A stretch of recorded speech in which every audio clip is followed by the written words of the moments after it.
Hi there. Welcome to The PrevenTable, the podcast giving you a seat at the table with conversations about the intersection of alcohol, drugs, and mental health in everyday lives. Take a seat and join us. Welcome to The PrevenTable.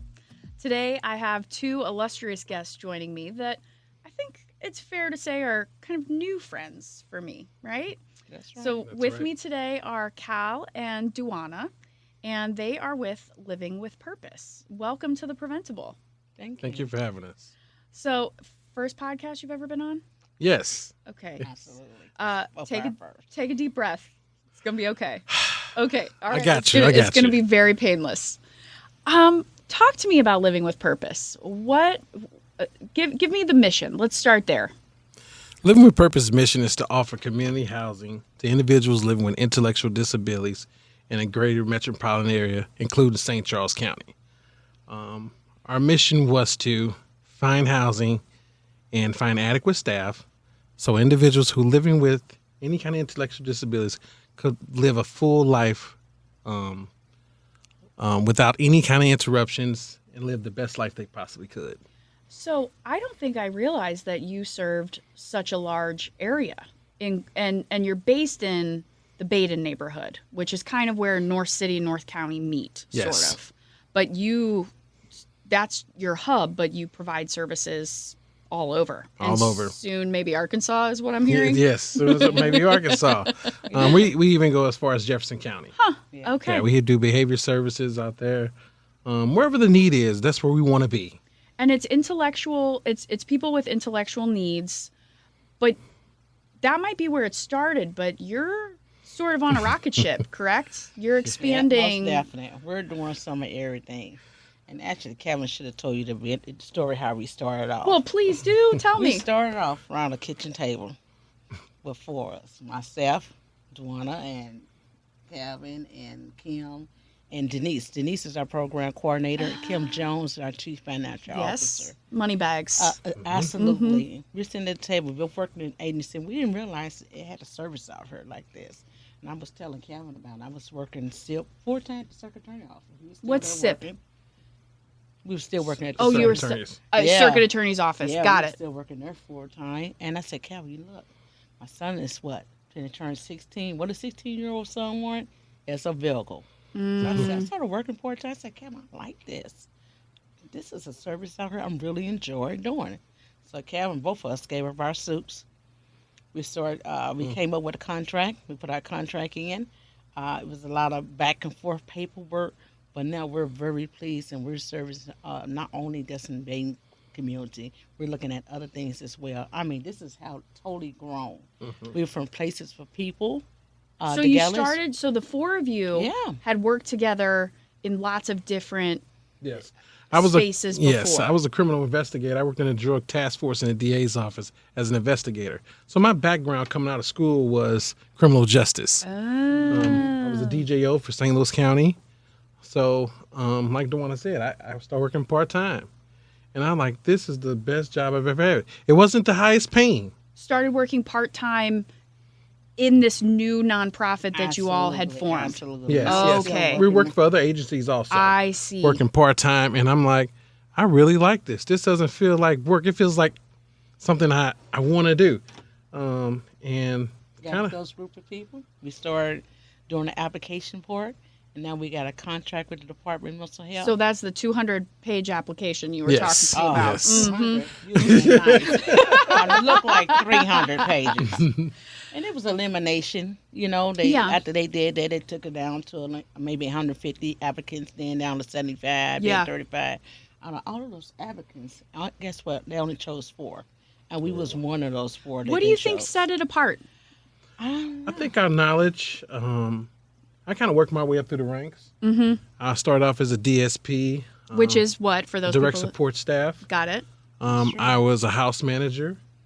I was a For people with intellectual disabilities? yes. Okay. As far as running a residential house. I was a QDDP, Qualified Developmental Disability Professional. Whoa. Okay, say that fast 5 Yeah, times. yeah. Then I became a residential director, and now it's led up to executive director.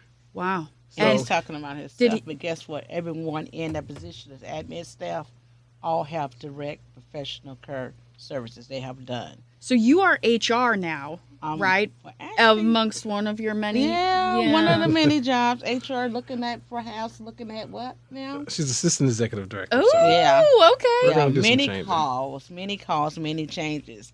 But And- you've all had direct service work, Yes, Yes. which I think absolutely. sets you apart. Absolutely. In my humble opinion. And what we do for our staff that comes into the office, we encourage them to get that experience in the home, so they know what it look like to work directly with the individuals that we service. Mm-hmm. And I think something that's unique about us is Djuna, even though she's admin staff, those first 30 days she works side by side with the individuals in the house, with the house managers, with the direct support staff. Nobody's too big for a position at Living with Purpose. Absolutely. So she wants to, if they see the HR director giving that support, using her MAT training, using her de-escalation training, and this is how you do things, we find this great results. We don't have a whole lot of turnover. and You I'm have happy to 50 say that. employees now, so you started from 4 at a kitchen table, and now you're 4. to 50. Yes. And you're not, I say just, but I don't mean it like that. You're not just focusing on people with intellectual disabilities, right? You're also now, you've moved into the substance use disorder field. Absolutely. We had a young lady. Her name's Jennifer. Yes, ma'am. She's our grant writer. And she went to Yale. I was like, you're much smarter than me, We Jennifer. we like to say that. She's from Yale. We got somebody at the table from Yale all the time. Yeah, just name drop it all the time. Exactly. And she always gets so shy about it, but she loves it too. She started off with 2 small grants, one for 25, I think another one for 5. another one for 5, and we just kept looking at it. And this is something we wanted to do for the community. Mm-hmm. A lot of agencies move into communities and they don't give back, how. We were trying to figure out how can we deal with our DMH and funding, which we don't get a lot, and make sure we're taking care of our staff and making sure we're taking care of all the employees. So we had to figure out, we got to look outside the box. Mm-hmm. And when we had this grant writer, it gave us a little more open window to help the It's that community. unrestricted funds. Exactly. Uh-huh. And we started doing this actually on our own, just doing it and getting out there and say, how can we get back to the community? We have a barbecue every Wednesday. And we just seen the need in the neighborhood. So talk to me about, so I guess this is why you're kind of blowing my mind right now, because I assumed that you were really place-based, like that you were really tasked with serving Baden, but that's not true. No, that's not. And I think the reason that I thought that is because your physical space in the short time I've known you has really expanded, and now you have even more plans on the horizon to turn that physical space into a little bit of an oasis, I would say. Can you talk a little bit about that? I don't know. I feel like I can exhale when I go into your building. It just feels very To calming be to me. honest, we do offer more than one type of service through the Yeah. Department of Mental Health. We got all kind of different contracts with them. We offer an employment specialist for our individual. We name the rest of them. Community integration. That's right. ISD. What does that mean? Community, for people who have no idea what that means. Community integration is where an individual may be home-based or community-based will go into their home and go get them 6 hours a day and get them active in their community, whether that's at church, whether that's in the park, whether that's at the zoo. So these are people who are like homebound, who maybe don't. Have a day program Yes, or a yes, shelter yes. workshop Okay. to attend. Those individuals will go pick them up and get them out in the community and get them active. That's the whole premise for community integration. And is that where I see some individuals actually coming to your building and they're volunteering or they're just hanging out or Yes. socializing? It's just to Absolutely. get them integrated and build some social supports. Absolutely. Exactly. Exactly. And basically, doing is really just building a bunch of rapport. Yeah, exact. Right. That maybe that's why it feels so good we when want you them to walk feel in like there. they're in a safe place and we're some safe people. So you're doing community integration. We do individual skill development, ISD. Okay. If you need Welfare help with service. writing checks, if you need help with Daily living skills. hygiene, whatever that barrier is, ISD helps you get there. It's an individual skill development. How do you qualify? Like, do you have to qualify? Like, do you have to, like, if you're in school, for example, a lot of times to get extra support, you need like a IEP or an individualized education plan. Can anyone just connect with you all and say, I need some support? Actually, we get most of our clients from the Department of Mental Health. Okay. And it's a waiver slot they have to be provided in. And once they get that waiver slot, guess what? We can take their service and provide them the services. Our contractor have to have waiver services.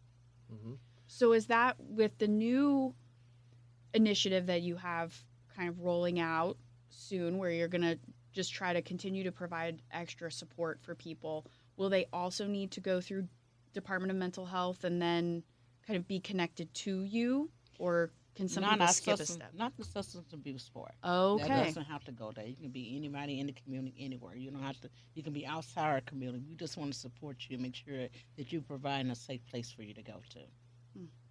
Yeah.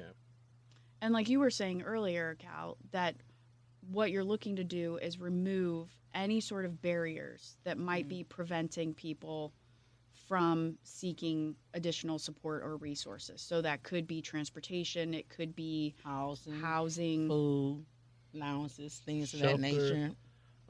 Transportation. Mm-hmm. So do you need a bus pass? Is that preventing you from going to treatment every day? We recently got approved for $100 and I think it's $15,000 grant for over the next year.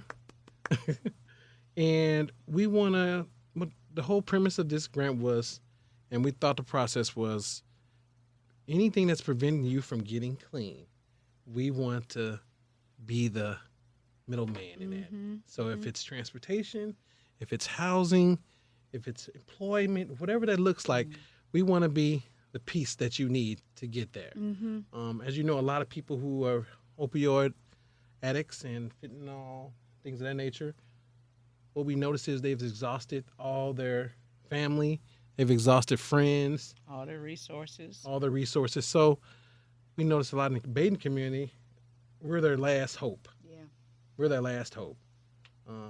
We started off feeding people every Wednesday, and that blossomed into something we never thought. They start giving us donations, so we never expect. We don't have to give us donations, but even people who were addicts would put $5 in it. We're like, we don't need your money, and that was good to see. So I know it was something good in those people down there, and that kind of just.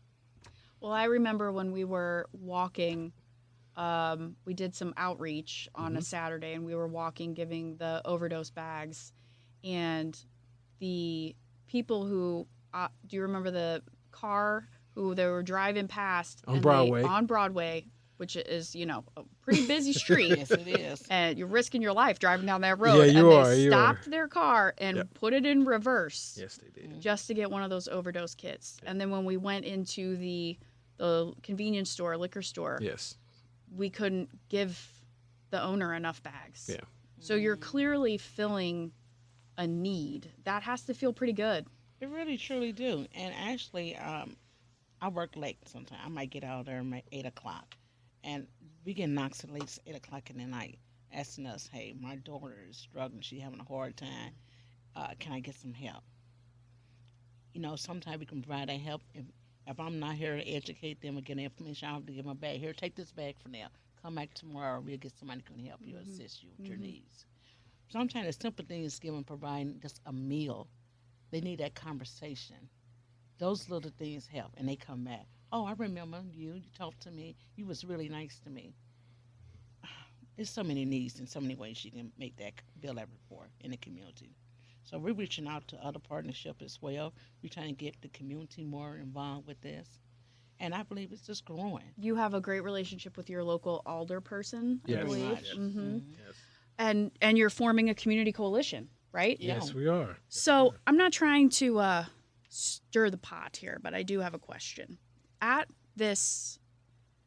this podcast, we feature lots of guests who talk about it's great if you have community resources as long as you keep showing up. And I just wonder if sometimes you look around and you're like, is this A, too good to be true? What's in it for them? Are they going to keep coming?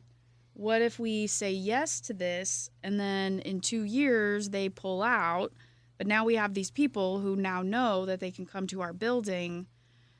I mean, from my experience and what I have been told and have heard from my colleagues of color, pulling out with resources just reinforces the distrust and disillusionment. So my question to you, I think, sorry, I'll step off my soapbox for a second, but my question to you is, how do you discern which partners are in it for the right reasons? How do you stay focused on that mission that you all set out at the kitchen table and not be distracted by people who want something from you. I think it's an old saying, Nicole, the proof is in the pudding. So what you put in is what you get out. And I think that's what we do. The actions speak louder than any words. We just didn't want to be a community-based agency down there with most of our homes in St. Charles County. I grew up in North St. Louis on 20th and Cass Avenue in the projects. So with that being said, I come from a tough upbringing. We could have chose to move anywhere we wanted to in St. Louis City, St. Louis County, St. Charles County. We chose to stay in North St. Louis. We want to bring the resources there. We want to be a part of the community, and we want to do positive things down there. I think my team, Djuna, Kim, and Denise all took that mission and ran with it. And we could have, like I said, we could have went anywhere. We found an old grocery store that had been closed for 7 years. And we started the process, and we're still working on it to this day. We need to get the parking lot done. We need to get some more signs, but that's okay. And when somebody comes to you with a new project or idea, do the four of you still talk and make sure that it's a good fit? In other words, that it's not like, oh, here's an organization that just wants to look good for a couple of years and then it's going to scoot out, or, oh, like, do you all still kind of sit and... Nobody make no decisions about ourselves for that agency. We all sit down, sit at the round table. We get together, we talk. We invite everybody in the building. We're their safe place. We're the place where we're no judgment zone. Yes. And I think the community is getting there. Because I believe there's have been some deterrent in the neighborhood, but right now they truly get it. That's a safe place. I can come in there and talk about anything, and they're going to actually listen to me. And one of the best things I think we do, we volunteer. We got my grandkids coming there and volunteer. Oh, yeah, it's a family affair when you walk volunteer. In. Now, are they volunteering or are they being voluntold? No, they volunteer. A little volunteer, too. It might be a little bribe. Yeah, right. I get it. Yeah, I get it. But they love it. They love hanging out in the building. And that's one thing I wanted to create, a family atmosphere. You can bring the kids to work. I don't mind. You can bring your dogs. I don't mind. As long as we're doing the work that we're supposed to do and doing it happily, that's what the whole premise was. No micromanaging at our agency, none at all. We trust you. We give you. I notice when you get people, you tell them this, hey, I'll give you an idea. I'm going to give you an opportunity, and you're going to come to this agency, and you get an opportunity. We're not going to micromanage you. You're your own boss. The production is just wonderful. I mean, first they look at you like, is this lady for real? Is this too good to be true? Right, exactly. Absolutely. That's the look we get. It's like, I'm going to treat you like a grown-up. Yeah. And until you give me reason not to. Don't Bingo. Behavior analyst services. Oh, yeah. What's that behavior analyst service? What's that? So we have a behavioral side with Living with Purpose. We've seen the need, and there was a disconnect from our individuals. We get outside services to provide. So about 4 years ago, I said, hey, Djuna, we need to start doing this in-house. So we hired a board-certified behavior analyst, a BCBA, we hired an LPC, and we hired an LCSW. And so they head up our behavioral department with Living with Purpose. They service not only our consumers, but they serve consumers from other agencies in the metropolitan area also. And the biggest thing they service our staff. We know about our people come to the press and they have difficult things. They're not easy to share well. We want ourselves to be safe. We want them to know that they got a good place to come to. And they do that like absolutely, a wonderful HR director. Absolutely free. No charge. That's amazing. So basically it's like your own in-house EAP program. That's right. And everything's a wraparound. From CPR, from first aid to MAT. We try to do everything in-house. Med level 1. We offer all our trainings in-house, positive behavior support, de-escalation training. So we do everything in-house, and I found that's best. And now agencies are coming to us and saying, hey, can you train our people at MAD? Can you give us CPR training? Can you give us positive behavior support? I said, hey, Djuna, come on. Yeah, I do it. All right, so last question. 5 years from now, what's that look like for you all at Living with Purpose? Oh, I can tell about this. 5 years from here, It's a piece of property just got torn down. What? Okay. Next door. Right, the one right next door to you all. Yes, it's totally flat now. I don't know if you've been over there lately. Not. It's been like a little bit. You since gotta I've come gone. look at Okay. it. All right. Okay. It is just as large as the space we're in. Front It and goes back. all the way back to the next Other block street. over. Whoa. And what we truly want to do is house individual with substance abuse. We want them to have a safe place to be at. All wraparound services there.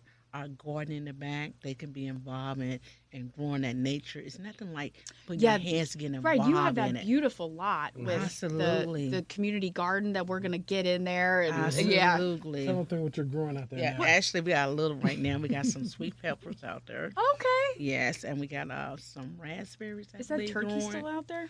No, the turkey. I don't know why I'm to the turkey. Legit, there was like a real turkey with like Yeah, well, no. huge eggs protecting its eggs. We Yeah. If a cat or a dog or got in it, we have no idea. But the poor turkey gone. We've been looking for it. The grandkids like, "Where's the turkey, Granny?" I have no idea. But that's what we see 5 years. All right, so 5 years from now, we're just you're growing. You're growing. Yes. In the substance use disorder lane. Yes, absolutely. Okay. That's our passion there. Okay. That's where we came from. Places for people. We started off there. Yes. And everything is coming around full circle.